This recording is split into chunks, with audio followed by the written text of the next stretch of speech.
और 26वीं आईनी तरमीम की बात कर लेते हैं। सुप्रीम कोर्ट में 26वीं आईनी तरमीम के खिलाफ दरखास्तों की समाअत कल तक मुलतवी कर दी गई है। जस्टिस अमीनुद्दीन खान की सरबराही में 8 रुकनी आईनी बेंच दरखास्तों की समाअत कर रहा है।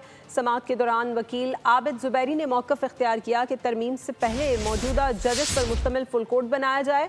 जस्टिस जमाल बंदुखेल ने इस्तफसार किया कि एक तरफ फुल कोर्ट बनाने की बात की जा रही है और दूसरी तरफ सिर्फ 16 जजेस का जिक्र क्यों।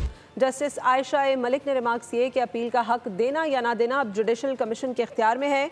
यह अदलिया की आज़ादी का मामला है। दौरान समाअत सुप्रीम कोर्ट रूल्स 2025 पर जजेस में इख्तिलाफ राय भी सामने आया, जिस पर जस्टिस आयशा मलिक ने मीटिंग मिनट्स मंगवाने की हिदायत की। बहस के दौरान जजेस में तक जुमलों का तबादला हुआ तो जस्टिस मुसरत हिलाली ने कहा कि जजेस एक दूसरे पर आवाज़ ऊँची ना करें। अटॉर्नी जनरल मंसूर उस्मान ने उसे अदालत का अंदरूनी मामला करार देते हुए डिस्कस ना करने की इस्तदा की। सब्सक्राइब करें और बेल दबाएं ताकि कोई खबर रह न जाए।